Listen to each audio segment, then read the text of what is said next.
Okay. No, you're just gonna share stuff, right? Yeah. Hey, so you're thinking about buying large acreage in Idaho? Well, you're in the right spot. In today's video, we're gonna cover all of the details required to make that purchase. And if you stick around to the very end, we will show you some of the amazing large acreage properties currently for sale in Idaho. All right, let's go.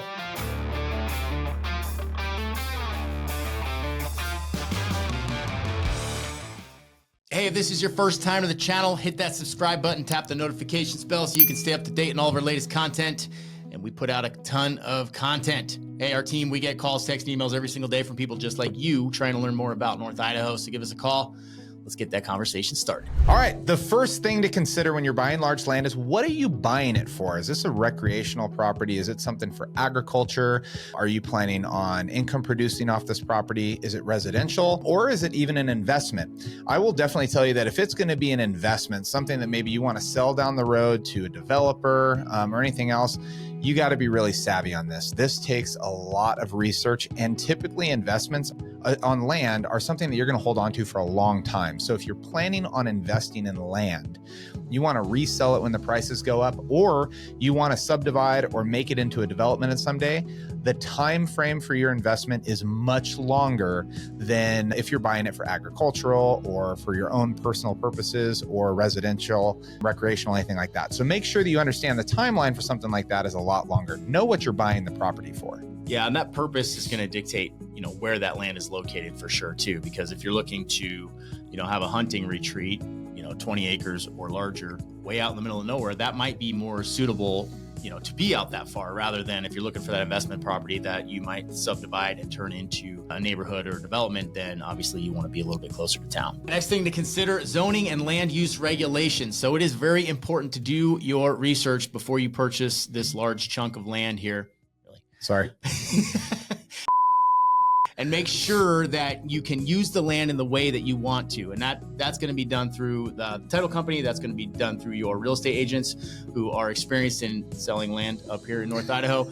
And we will walk you through that process to make sure that you can use the land for what you want to use it for. And usually if you're talking about buying large parcels, we're really talking about buying things out of town. However, we'll show you at the end today, there is some large parcels, 290 acres, that's on the Spokane River that's available right now. But because it's closer to town, you're going to have a lot more use restrictions and zoning restrictions because it's closer to residential, it's closer to the commercial side. As the further you get out, the less restrictions you're going to have on those. So be careful where the location is. Number 3 is water access. I will harp on this with anybody that calls me and says that they want to buy raw land.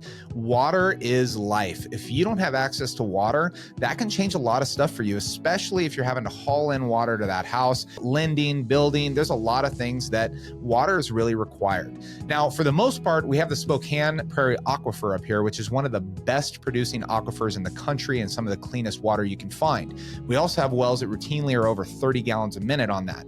However, wells get expensive. You can easily spend $100 a foot. And there are wells in the area, depending if you have a lot of granite or if you're not directly over the aquifer, that can be up to 800 feet deep. So do the math. You can spend $80,000 on a well very easily.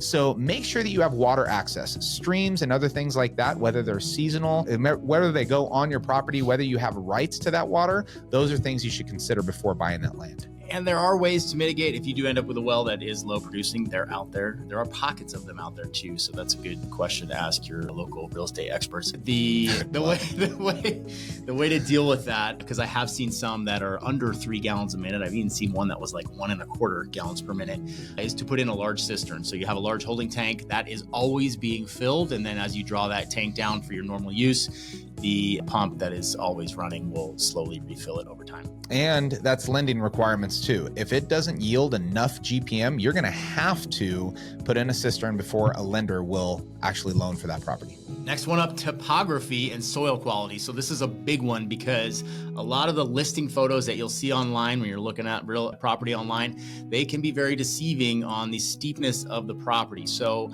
I get this question a lot. I will pull it up on Onyx or some similar type app, and you can see the topography lines. I'll send that to my client. You can see how steep that land will be.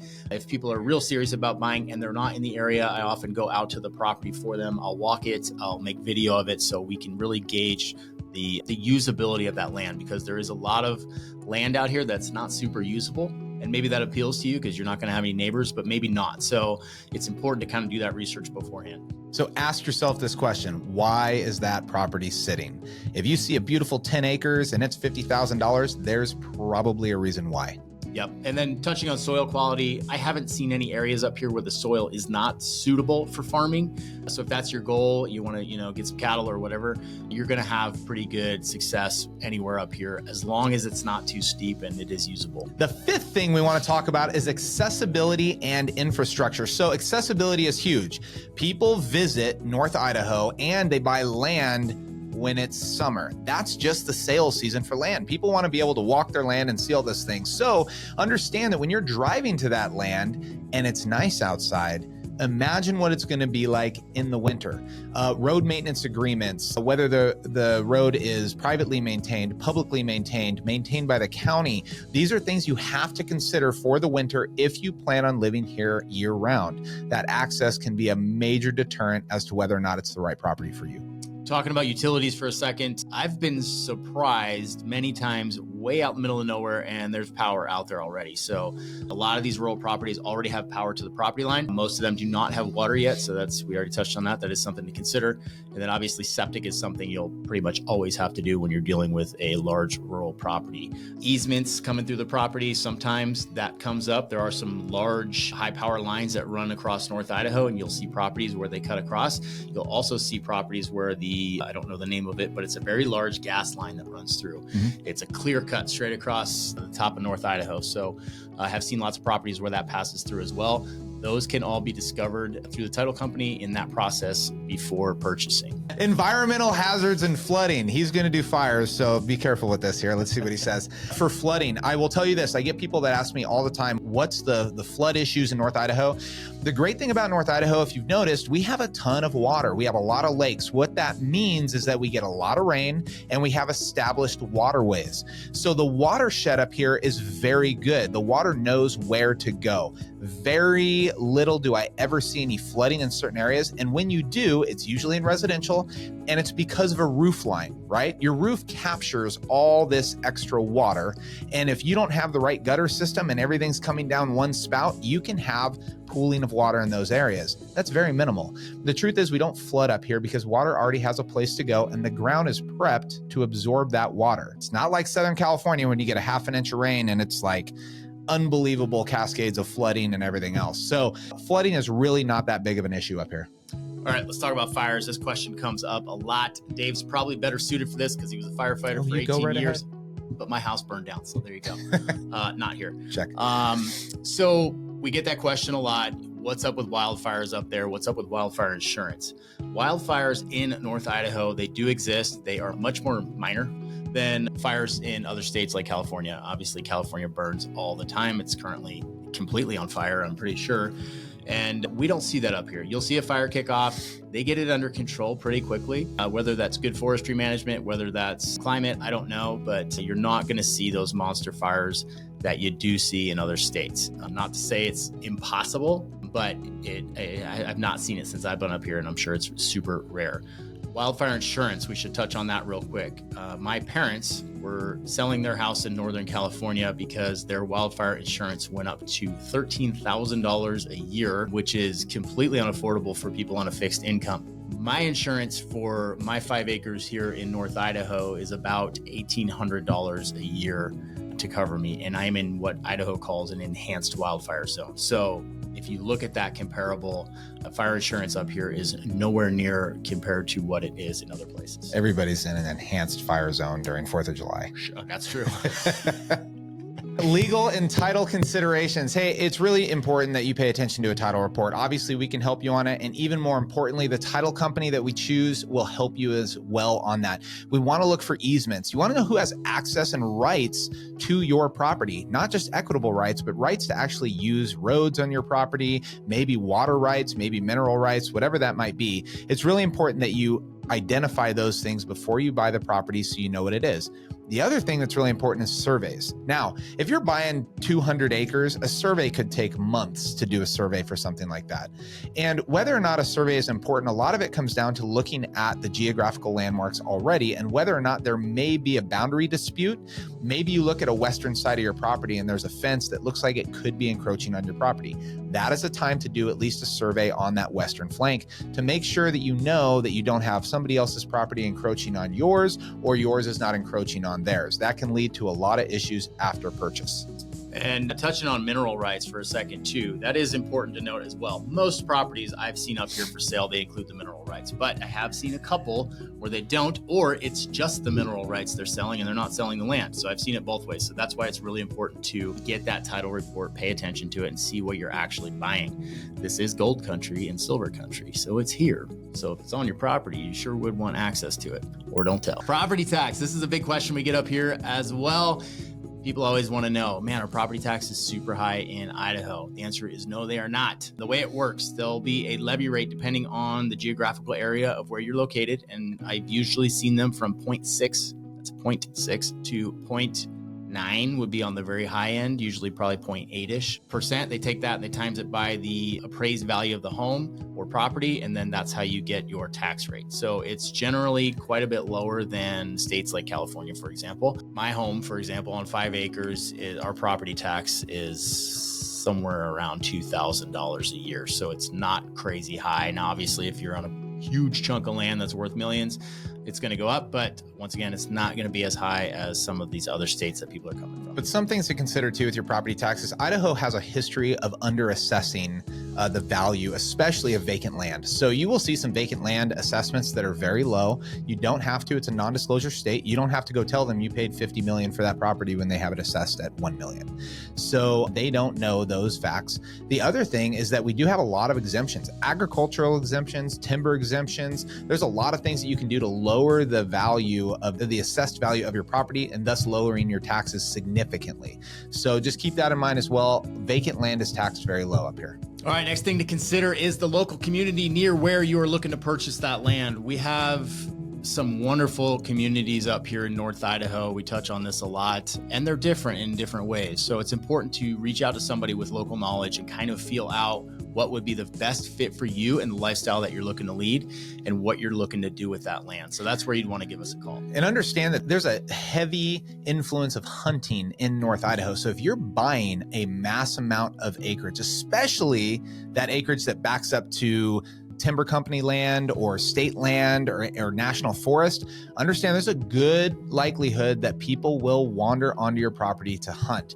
So not that that should discourage you, but it is something you need to be aware of to make sure you clearly mark your property, or you at least make people know that they can or cannot use your property for hunting as well. All right, as promised, we're going to screen share with you, and so you guys can check out some of the properties like we're referring to up here.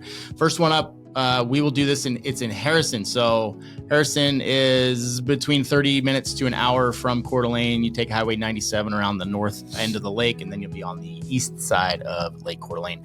This property, 458 acres. That's a big old chunk of land right there. Jeez. Yeah, you don't see that. This might be one of the larger properties for sale in North Idaho.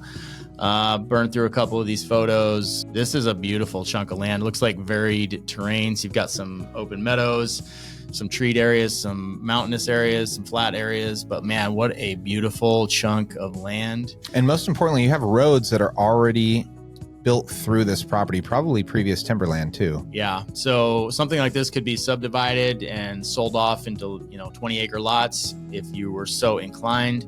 Or if you got the money, man, you just pony up and you buy this thing and you never see. Was that snow back there? Oh, probably. Nuts. All right, next one. This one is a very special property. It's been for sale for quite a while. It's 290 acres on the Spokane River. It's right across from Riverstone, if you're familiar with that area. It's 4,600 feet of water frontage, plus 290 acres. So this thing is obviously very ripe for development for the right person to come along and make something of it. And this is really cool because this is unique, right? This doesn't exist anymore. To find this much acreage that's waterfront and everything else, I mean, one day somebody's going to buy this, and this is going to be multi-million-dollar waterfront homes, developed community, everything else, whether it's an acre, 2 acres, who knows? However, this is one of those we talk about. You have to be in tune with county, city regulations, anything that's going to prevent you from building over here.